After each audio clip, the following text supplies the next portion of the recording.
soldats de la 12e, de la 32e et de la 68e division se sont sacrifiés pour protéger l'embarquement. L'opération Dynamo a réussi. En 8 jours, les bateaux anglais et français évacuent 330 000 hommes vers l'Angleterre.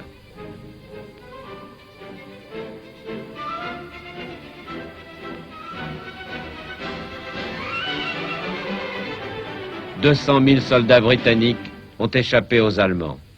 C'est un succès, mais ce n'est pas une victoire, loin de là. Pour la première fois, les Anglais se rendent compte qu'ils pourraient eux aussi être envahis. C'est un choc. Le 4 juin, dans un grand discours aux communes, Churchill annonce solennellement que s'il le faut, l'Angleterre se battra jusqu'au bout, sur ses plages, sur ses collines, dans ses champs et dans ses rues. L'esprit de Dunkerque est né ce jour-là. 130 000 Français, eux aussi, se retrouvent en Angleterre.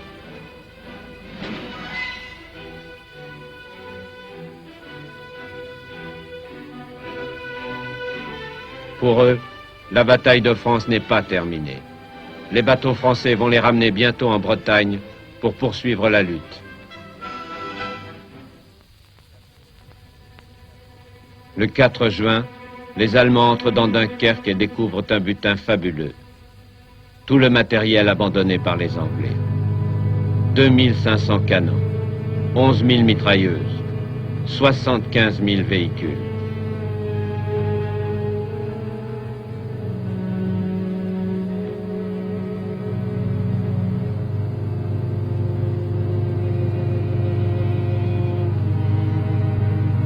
Sur la plage, gisent les carcasses de 243 bateaux coulés, dont 9 torpilleurs anglais et 6 torpilleurs français.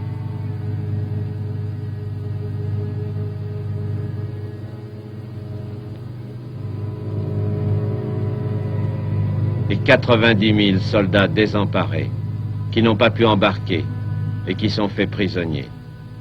50 000 Anglais et 40 000 Français. Parmi eux, Robert Merle. Dunkerque était bien une nouvelle défaite.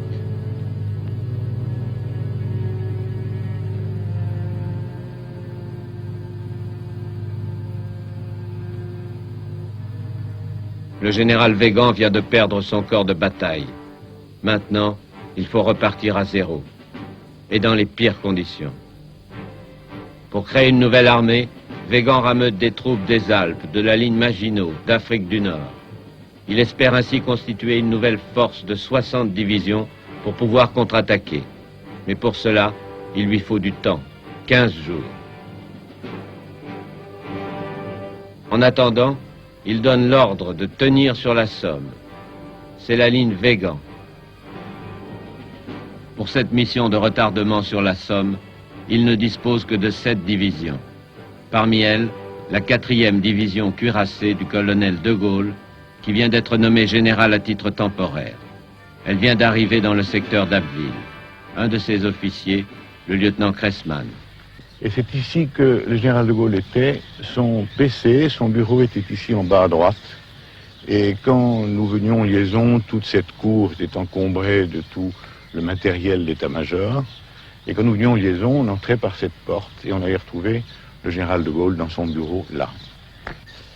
Nous étions dans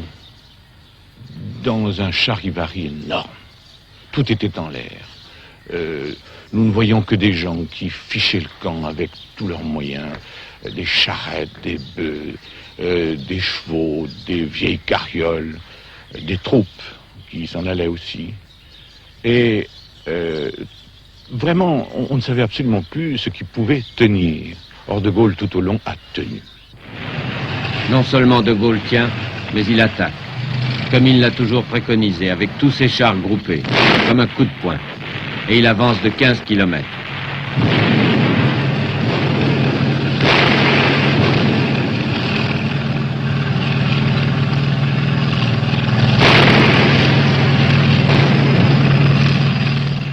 On a gagné ce bois, et on a gagné encore l'autre derrière, et on a encore gagné, et nous partions pour Berlin. Et à quel moment est-ce que vous avez eu l'impression que ça tournait mal quand même? Écoutez, nous n'avons pas eu l'impression que ça tournait mal. Nous avons eu l'impression qu'on était à bout de souffle, certes, qu'on n'avait plus de chars, qu'on n'avait plus de matériel, et que on ne pouvait plus avancer parce que nous étions seuls. Il fallait du renfort. Mais nous n'avons jamais été désespérés à aucun moment. Nous avons eu des coups extrêmement durs. Nous avons eu des villages là en bas. Il y a le village de Mareuil qui a été repris. Nous l'avons repris. Ils l'ont repris. Nous avons été jusqu'au bout du village. Il y a eu des batailles, mais nous avons toujours été les gagnants. Jusqu'au moment où on nous a dit, bon, repli, vous êtes remplacés. Et on s'est retrouvés réunis alors dans un bled qui s'appelle Roi-Boissy. Et c'est là où De Gaulle a passé sa première revue. Et c'était le 2 juin, je m'en souviendrai toute ma vie. C'était l'anniversaire de mon mariage. Et c'est la première fois qu'on a vu De Gaulle passer ses troupes en revue, enfin ce qu'il en restait. Alors nous étions un peu fiers. Je me souviens, on bombait le torse et on allait recevoir des médailles. Nous étions là en rang, les derniers des Mohicans, les fiers à bras. Et arrive notre général qui s'adresse à l'un après l'autre de tous ces hommes si fiers. Il nous a dit à chacun, où est votre char? Il a été brûlé, mon général. Comment brûlé? Oui, j'ai reçu 2 coups de 105. Mais il fallait l'éteindre. J'ai éteint, mon général. Mais ils m'ont repoivré. Eh bien, il fallait l'éteindre une deuxième fois. J'ai pas besoin d'hommes sans matériel, moi. Il me fallait du matériel sans hommes. Voilà De Gaulle. Le 5 juin, Paul Reynaud se débarrasse de Daladier et il appelle auprès de lui le général De Gaulle comme sous-secrétaire d'État à la guerre. Il veut durcir son cabinet, car le maréchal Pétain et de nombreux ministres parlent déjà de cesser le combat. C'est qu'en 48 heures, les Allemands ont submergé la ligne Weygand et traversé la Somme. C'est un raz-de-marée. 95 divisions allemandes, dont 10 cuirassés, déferlent sur la France. En 2 jours, Rommel conquiert la Normandie et prend Rouen.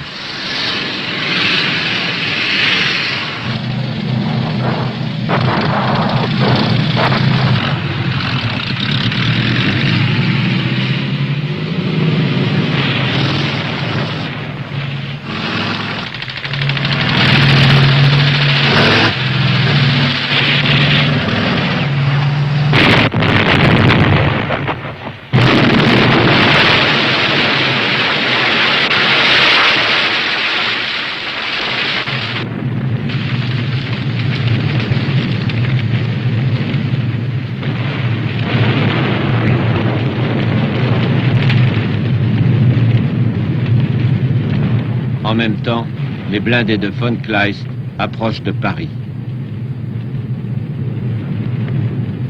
Ils arrivent, sauf qui peut. Les Parisiens, à leur tour, sont pris de panique. Tout s'écroule.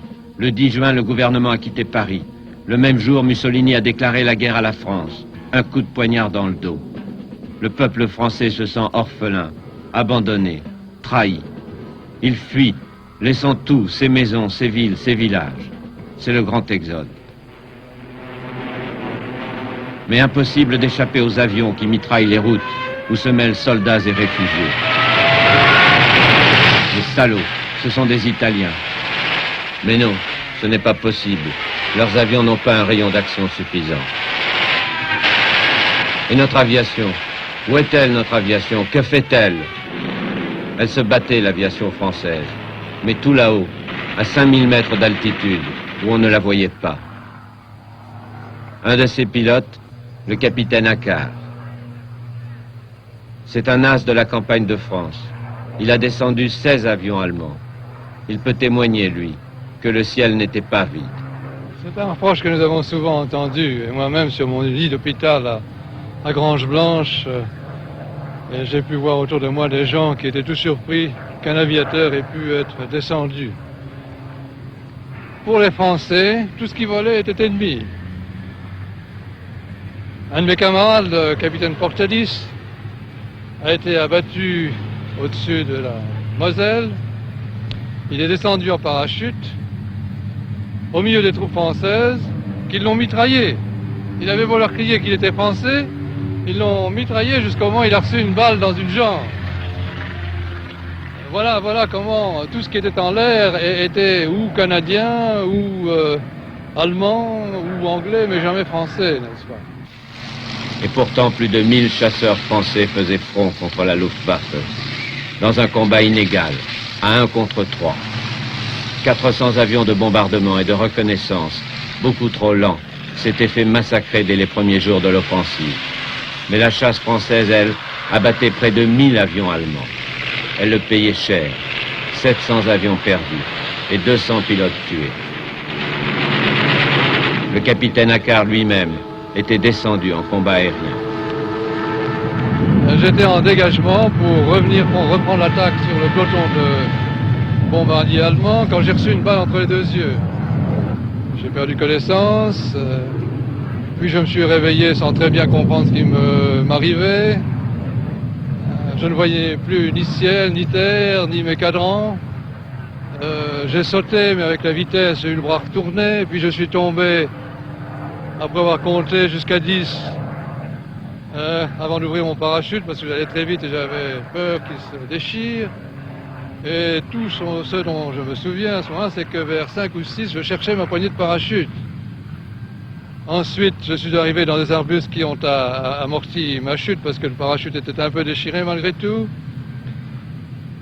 Et comme m'a écrit ensuite le brave homme qui m'a ramassé, nous avons trouvé le cadavre de cet officier dans les buissons. On a réussi à l'enlever, la balle? Non, elle est toujours là. Le 11 juin, en pleine débâcle, Churchill vient au château du Muguet, près de Briare, sur la Loire, pour rencontrer le gouvernement français qui campe de château en château. L'atmosphère est sinistre. Le général Weygand et le maréchal Pétain brossent un tableau désespéré de la situation. Il faut cesser le combat, disent-ils. Ça, c'est l'affaire du gouvernement, coupe sèchement Paul Reynaud. Et il se tourne vers Churchill. Nous n'avons plus d'avions, dit-il. Envoyez-nous tous les avions de la Royal Air Force. Impossible, répond Churchill. Nous en aurons besoin bientôt pour défendre l'Angleterre. Battez-vous dans Paris, suggère alors Churchill. Ce serait un sacrifice inutile, répondent Weygand et Pétain. Un dialogue de sourds, auquel assistait Anthony Eden, alors ministre de la guerre britannique, seul survivant de cette rencontre. Nous avons parlé pendant à peu près 3 heures sans vraiment avancer les choses, parce que nous avions envoyé tout ce que nous possédions. On a expliqué ce qu'on avait envoyé du côté des avions et aussi de l'armée. Il n'y avait plus rien à envoyer. Et à la fin, je me souviens, vers la fin, Churchill a dit ce qui allait se passer si c'était nécessaire. Il a dit nous allons continuer la guerre tout seul. Il n'y aurait pas de reproche, naturellement, mais nous ferions notre mieux pour faire ça. Et je me souviens un peu des visages des 3 hommes vis-à-vis de moi. Il y avait à ce moment-là, il y en avait 4, parce que le général Georges avait arrivé pendant la discussion. Mais les 3 principaux étaient là, c'était Reynaud, qui était inscrutable.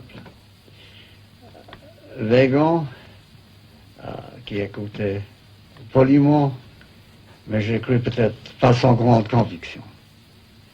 Et puis Pétain, qui avait une expression incrédule. Au cours du dîner, Anthony Eden va avoir la confirmation que les Français sont divisés. À ce moment-là, nous allions nous asseoir contre un grand type et rentrer, et c'était De Gaulle. Et Weygand lui a dit, tournant chez lui, peut-être voulez-vous vous asseoir près de moi. Et Weygand, De Gaulle a répondu, j'ai cru d'une voix un peu sèche, non? Alors moi j'ai les instructions de m'asseoir auprès du Premier ministre britannique. Il est passé comme ça. J'ai cru que Weygand n'était pas très content de sa réponse. Pétain a parlé surtout sur la destruction des villes en France. Pour ça, naturellement, j'avais une grande sympathie.